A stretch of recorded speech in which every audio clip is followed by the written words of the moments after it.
यहाँ मैं lady trouser के लिए कटिंग कर रही हूँ, तो उसके लिए मैंने ये फ्रंट पार्ट ले लिया है। पहले इसकी कटिंग करूँगी।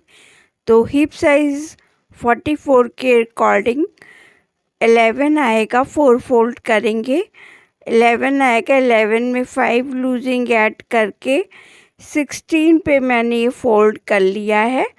अब ऊपर से मैंने 2 इंच ड्रॉ किया है, जो भी इलास्टिक बेल्ट जो भी बनाएंगे।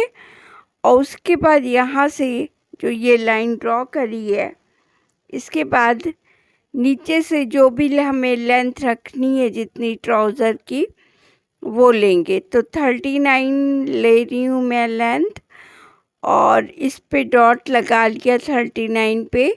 अब इस पे स्ट्रेट लाइन ड्रॉ कर लेंगे और बाकी नीचे 2 इंचेस बच रहे हैं जो कि फोल्डिंग पे आ जाएगा।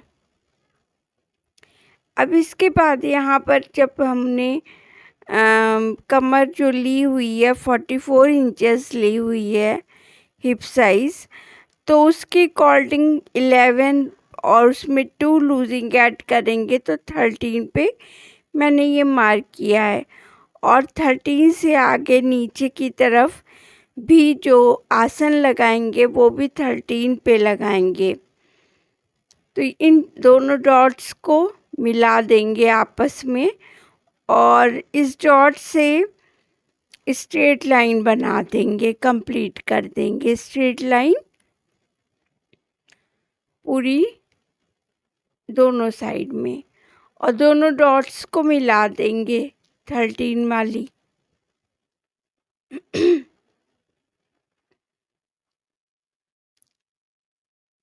अब ये बॉक्स टाइप का बन गया है। बीच में जो पार्ट आएगा वहाँ से क्रॉच कर्व बनाएंगे। तो कॉर्नर जो है इसका जो बन चुका है बॉक्स, कॉर्नर से 2 इंच जो क्रॉच कर्व के लिए लेंगे और 20 से 1 इंच और लेंगे। अब इस पे कर्व ड्रॉ कर देंगे। यहाँ मैंने कर्व को ड्रॉ कर दिया है और आगे जो पार्ट बचेगा वो सिलाई मार्जिन आएगा। अब यहाँ पे जो मैंने 2 इंच लिया था एक्स्ट्रा, वहाँ से वहाँ तक पीछे तक नापेंगे तो 15 आ रहा है। 15 का हाफ कर लेंगे 7.5, और इसी 7.5 वाली लाइन को डॉट को नीचे तक ले जाएंगे बॉटम वाली लाइन पे और वहाँ मिला देंगे। अब दोनों डॉट्स को आपस में जॉइन कर देंगे स्ट्रेट लाइन से।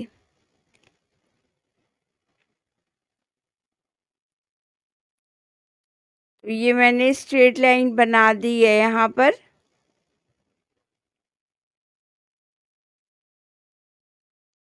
स्ट्रेट लाइन जब बन जाएगी, थोड़ा डार्क कर रही हूँ मैं जिससे दिखाई पड़े। उसके बाद क्या करेंगे कि अभी नीचे बॉटम जितनी मुझे रखनी है मैं 5 ले रही हूँ। तो जो डॉट लगाई थी उसके एक साइड 2.5 और दूसरे साइड 2.5 ले लेंगे तो 5 इंचेस की ये बॉटम बन जाएगी। और साइड में हाफ इंचेस लेंगे सिलाई मार्जिन के लिए। अब मैं शेपर ला रही हूँ। शेपर से इन डॉट्स को मिलाएंगे। ऊपर वाली डॉट को जो 2 इंच पे लगाई थी और जो क्रॉच कर्व के लिए, और नीचे तक बॉटम वाली डॉट पे मिला देंगे बॉटम वाली लाइन पे।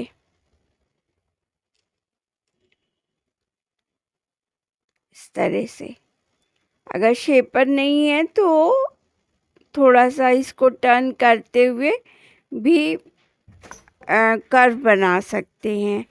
और सेम साइड उधर भी करेंगे। नीचे बॉटम वाली जो डॉट लगाई थी 2.5 इंच पे, उसको ऊपर वाली साइड में मिला देंगे। यहाँ पे मैं बता दूं कि जो इधर साइड है मेरी तरफ, ये बंद साइड है और आगे की तरफ ओपन साइड है। इस तरह से इसको मैंने मिला दिया है। तो शेप पूरी ड्रॉ हो गई है। अब क्या करेंगे कि ऊपर वाली जो ये बंद साइड है, यहाँ पर भी इसको मिला देते हैं। सिलाई वाली जो लाइन, फिटिंग वाली लाइन जो होती है, इस तरह से। अब कटिंग कर लेते हैं हाफ इंच सिलाई मार्जिन लेते हुए। तो यहाँ ऊपर तो इधर ओपन करना है, उसको ओपन कर लिया है मैंने, और नीचे ये बॉटम तक काट लेंगे पूरा हाफ इंच की मार्जिन लेकर, क्योंकि सिलाई मार्जिन भी रखना है। इधर भी ऐसे ही करेंगे, सिलाई मार्जिन लेके हाफ इंच की और ऊपर तक काट लेंगे, और यहाँ से भी सिलाई मार्जिन ले लेंगे। इस तरह से ये फ्रंट पार्ट की कटिंग कंप्लीट हो गई है। अब बैक पार्ट की कटिंग कर लेते हैं। तो बैक पार्ट में सेम वही मैंने रखा हुआ है 16, और लेकिन यहाँ बैक पार्ट में 3 इंच और एक्स्ट्रा ले रही हूँ मैं चौड़ाई में फ्रंट पार्ट से, और लंबाई में भी 2 इंच एक्स्ट्रा ले रही हूँ। तो देखिए इस तरह से मैंने इसको फ्रंट पार्ट को बैक पार्ट के ऊपर बिछा लिया है। बंद साइड मेरी ओर है और ओपन साइड सामने है। तो इस तरह से ये मैंने फ्रंट पार्ट बिछा लिया है पूरा, और ऊपर के साइड 2 इंच एक्स्ट्रा लिया है, और इधर आगे चौड़ाई में भी 3 इंच एक्स्ट्रा लिया है। 16 में 3 इंच जोड़ देंगे, 19 हो जाएगा। अब ऊपर से इलास्टिक के लिए जो मार्जिन था, नहीं, जो एक्स्ट्रा लिया था, उस पे मैंने लाइन लगा दी है। अब इलास्टिक वाली लाइन को आगे तक बढ़ा देंगे नीचे वाले पार्ट पर, फ्रंट पार्ट से बैक पार्ट पे मिला देंगे। अब आगे यहाँ क्रॉच कर पे आते हैं। क्रॉच कर पे भी 2 इंच एक्स्ट्रा ले लेंगे नीचे वाले पार्ट के लिए, और आगे जो आधा इंच बच रहा है वो सिलाई मार्जिन आ जाएगा, और 2 इंच से ही ऊपर डॉट लगा देंगे इलास्टिक वाली लाइन तक। पूरी जो एक्स्ट्रा लाइन ली थी वहाँ तक लगा देंगे, और बीच में कर्व ड्रॉ कर देंगे, बिल्कुल सेम वैसे ही जैसे फ्रंट पार्ट का कर्व ड्रॉ किया है। बस इतना ही एक्स्ट्रा करना है, और नीचे यहाँ पर थोड़ा सा 2 इंच एक्स्ट्रा यहाँ पर भी लेना है, और जो साइड मेरी तरफ है वो सेम रहेगी, वहाँ कुछ भी एक्स्ट्रा नहीं करना है। तो ये डॉट्स मैं लगा रही हूँ, उसके बाद इस पे शेपर रखूँगी, और शेपर रख के पूरी लाइन एक फर्म लाइन बना देनी है। तो शेपर से फर्म लाइन बन जाएगी यहाँ पर।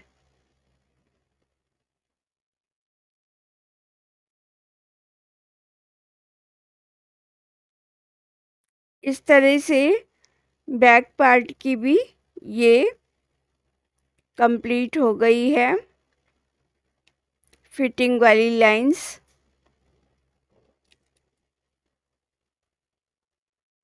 अब इसमें भी सेम वैसे ही करना है, आधा इंच मार्जिन लेकर और कटिंग कर देनी है।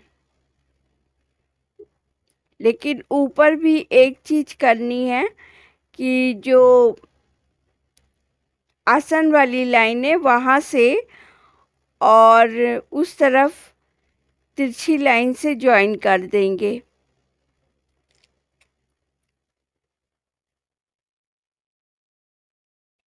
ये इस तरह से।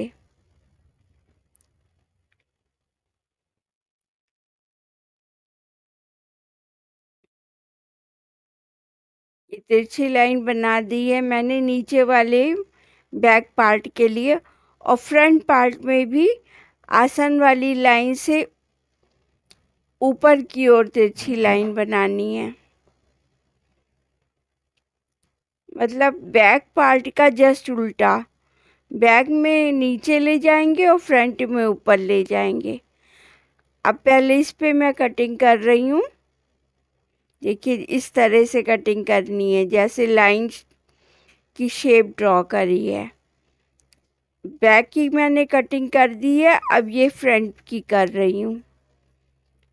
तो ये पतले पतले से ये निकल जाएंगे और उसके बाद 1/2 इंच मार्जिन लेके मैं बैक पार्ट की पूरी कटिंग कर रही हूँ। ओपन कर दूँगी जो वाला क्लोज वाला पार्ट है मेरी तरफ वाला, और ये पूरी 1/2 इंच की मार्जिन लेकर कटिंग कर रही हूँ इस पे बैक पार्ट पे। तो इस तरह से फ्रंट पार्ट और बैक पार्ट दोनों कट के तैयार हो गए हैं। ऊपर का शेप देख लीजिए, नीचे वाला किस तरह आ रहा है, बैक वाला और फ्रंट वाला। ये कंप्लीट हो गई है। अब पहले सिलाई करनी शुरू करेंगे। तो ये वाली आसन वाली सिलाई कर लेंगे पहले, दोनों की एक एक साथ जोड़ देंगे। 2 पार्ट्स हैं ना, बैक में 2 पार्ट्स हैं और फ्रंट में 2 पार्ट्स हैं, दोनों की आपस में अलग अलग, मतलब बैक की अलग और फ्रंट की अलग। तो दोनों की आसन जोड़ रही हूँ मैं। एक कंप्लीट हो गया है, अब दूसरा कंप्लीट कर रही हूँ।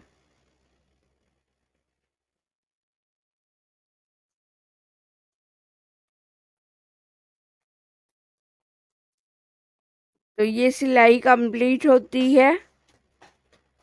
ये मैंने सीधा करके रखा हुआ है बैक पार्ट, और इसके ऊपर ये अब मैं फ्रंट पार्ट बिछा रही हूँ।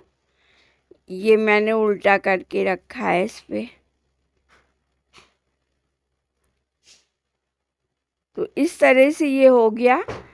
अब मैं बैक पार्ट का जो हिस्सा है, पहले ऊपर वाला यहाँ पर मैं इलास्टिक लगाऊंगी इसमें, और फ्रंट में नहीं लगानी है, इसलिए पहले बैक पार्ट लेती हूँ। तो 32 है ये कंप्लीट, और इसके लिए मैंने जो इलास्टिक ली है ये मैं ले रही हूँ 24। तो ये चौड़ी वाली इलास्टिक है।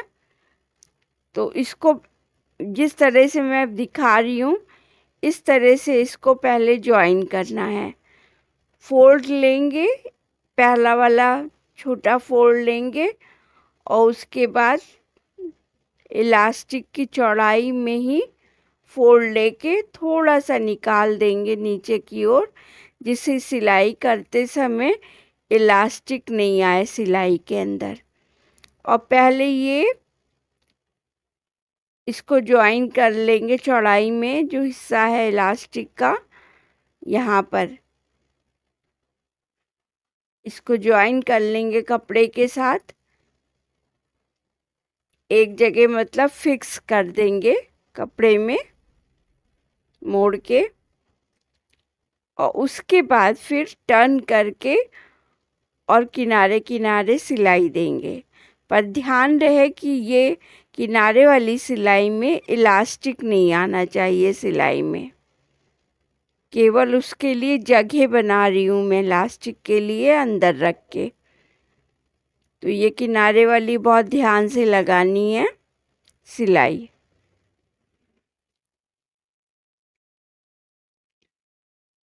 अभी तो सिंपल सा लग जा रहा है जल्दी, लास्ट में आके थोड़ा खींचना पड़ेगा इलास्टिक को, क्योंकि इलास्टिक छोटी है और जो कमर की नाप है उससे बड़ी, वो बड़ी है इलास्टिक से। तो अभी तो सिंपल सा लग जा रहा है, और उसके बाद खींच के और फिर दूसरी तरफ ज्वाइन कर देंगे, फिक्स कर देंगे मतलब कपड़े में।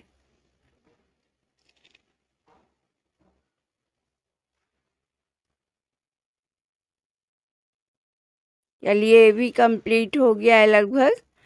अब वो पार्ट आ गया है खींचने वाला, इलास्टिक खींचूंगी और कपड़ा भी साथ साथ पीछे की ओर खिसकाते जाना है जिससे जगह बन जाए। क्योंकि इलास्टिक बाहर आएगी ना खींचते हुए तो पीछे कपड़ा ले जाना पड़ेगा, तो गैदर्स पीछे बनती जाएंगी। अब ये देखिए एंड पार्ट पे आ गया ना, तो सेम वैसे ही यहाँ पर कपड़े में इसको फिक्स कर देंगे सिल के चौड़ाई वाले भाग को। यहाँ पर आ गया है लास्ट में। अब टर्न कर देंगे इस तरह से और यहाँ पे 2-3 सिलाई लगा देंगे। तो ये देखिए इलास्टिक बन के पीछे के हिस्से में कंप्लीट हो गई है। मैं आगे वाले पार्ट में इलास्टिक नहीं लगाऊंगी। तो देखिए ये अब साइड वाली जो सिलाई है इसको फ्रंट वाली सिलाई से जोड़ेंगे। फ्रंट के साइड को बैक के साइड से जोड़ेंगे। तो फ्रंट में मैंने पहले ही बता दिया आपको कि मैं ये बेल्ट दे रही हूँ। तो अब बेल्ट को किस तरह से फिनिश करना है ये भी देख लीजिए। तो ऐसे एक टर्न देंगे पीछे की तरफ इस तरह और फिर ये साइड वाली सिलाई देंगे और सेम उधर भी ऐसे ही करेंगे। तो ये देखिए टर्न कर दिया था पीछे और अब दोनों को साथ में जोड़ेंगे साइड वाले में।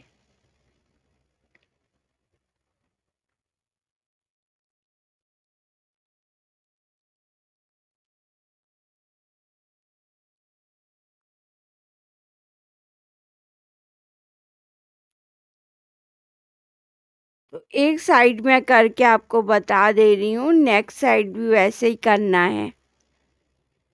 तो यहाँ पर मैं डबल सिलाई दूंगी और एक काम और करना है, नीचे मैं बॉटम के लिए ओपन स्लिट दे रही हूँ।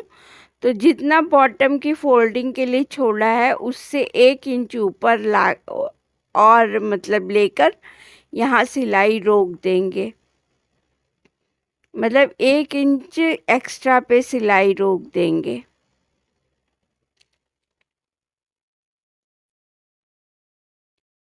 अब पलट के ले गए फिर, तो ये डबल सिलाई हो गई है, ये देखिए। और नीचे बॉटम पे ये बॉटम फोल्डिंग के साथ 1 इंच और लेके मैंने रोक दिया था सिलाई। वहाँ पर ओपन स्लिट देनी है इसलिए। ये देखिए इस तरह से ये फिनिश हो जाता है सिल के। अब सेम इस साइड भी वैसे ही करेंगे। तो फ्रंट साइड जो रहेगी ऊपर की तरफ वो बेल्ट जैसी रहेगी और बैक साइड पे इलास्टिक रहेगी खिंचाव के लिए। अब ये जो बेल्ट वाली साइड है फ्रंट पे, इसको ये मोड़ के मैं सिलाई दे रही हूँ इस पे। इसमें कुछ नहीं करना है, बस ये सिंपल इस पे सिलाई दे रही हूँ। इसमें कोई इलास्टिक वगैरह कुछ नहीं पड़ेगी, क्योंकि जब ये पहनी जाएगी तो कमर की तरफ अपने आप खिंचाव हो जाएगा पीछे के साइड से, क्योंकि पीछे इलास्टिक लगी है ना। तो जब ये पहनी जाएगी तो अपने आप ही ये खिंच के और फिट हो जाएगी हिप पर। अब आते हैं नीचे की फिनिशिंग पे, बॉटम वाली जो मैंने बताई थी। तो बॉटम की जितनी फोल्डिंग 2 इंच दी है मैंने, तो एक फोल्ड लेके और पहले सीधे की तरफ ले जाके, ये देखिए सीधा ये फोल्ड मैंने पहले उल्टा दिया है और फिर सीधे की तरफ ले जाके और कॉर्नर पे सिलाई दे देंगे एक पैर की। इसी तरह दूसरे वाले जो उसके सामने वाला हिस्सा है उस पे भी पहले फोल्ड करेंगे उल्टे की तरफ, फिर सीधे की तरफ फोल्ड करके और सिलाई दे देंगे इस पे। तो बॉटम पे मैं ओपन स्लिट बना रही हूँ, तो इसी तरह बनेगी।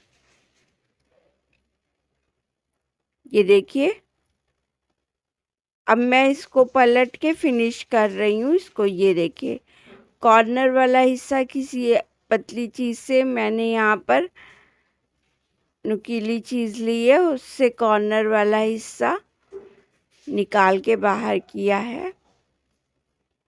अब पलट के सिलाई दे देंगे। ये ओपन स्लिट बन चुकी है बहुत ही फिनिशिंग के साथ। रख के मैं दिखा रही हूँ, देखिए ऐसे नहीं समझ में आ रहा है। ये देखिए बन चुकी है ओपन स्लिट। अभी सिलाई इस पे पीछे दे दूंगी ना, तो ये सेट हो जाएगी पूरी ठीक से। ये कंप्लीट हो गई है और दूसरे की भी बनाती हूँ। एक ही मैंने आपको दिखा दी है, दूसरी सेम ऐसे ही बनेगी। और अब मैं सिलाई दे रही हूँ इस पे बॉटम फोल्डिंग की। तो ये सिलाई कंप्लीट हो चुकी है और दोनों देखिए, दोनों पोंचे बन के तैयार हो गए हैं ओपन स्लिट के साथ। अब अंदर ये जो वाली जो फिटिंग की सिलाई है अंदर वाली, ये देनी है। तो इसको भी दे रही हूँ मैं। एक साइड से शुरू कर रही हूँ क्योंकि मैंने पिन लगा लिया ना, पिन से सेट कर लिया है। तो एक बॉटम से शुरू करके दूसरे बॉटम तक ले जाएंगे, क्रॉच कर्व तक, मतलब आसन से होते हुए, और दूसरी तरफ वाले पोंचे तक ले जाएंगे और फिर वहाँ से टर्न हो जाएंगे और फिर जहाँ से शुरुआत करी थी वहाँ तक आ जाएंगे। तो इस तरह से यहाँ पर डबल सिलाई कंप्लीट हो जाएगी। अभी देखिए आसन तक आ गई हूँ मैं। अब आसन से दूसरे पैर की तरफ जा रही हूँ मैं। तो ये कंप्लीट हो रहा है, बॉटम तक आ गई। दूसरे बॉटम तक मैं आ चुकी हूँ। अब यहाँ से मैं टर्न हो जाऊँगी और ये देखिए पूरा मैंने बना लिया था, इसको सीधा कर लिया है और प्रेस भी कर दी है इसमें। जैसे मैं बता रही थी ना, आगे बेल्ट होगी फ्रंट पे, पीछे इलास्टिक। ये देखिए आगे बेल्ट है, पीछे इलास्टिक है। तो ये पहनने में बहुत कंफर्टेबल रहती है इस तरह की ट्राउज़र। और नीचे स्लिट की वजह से पैर डालने में आसानी बहुत रहती है। ये देखिए, थोड़ी सी स्लिट रख देने से पैर आसानी से चला जाता है। तो स्लिट का यही काम है कि पैर को बहुत आसानी से डाला जा सके। तो इस तरह से पूरी ट्राउज़र बन के तैयार है। Thank you watching.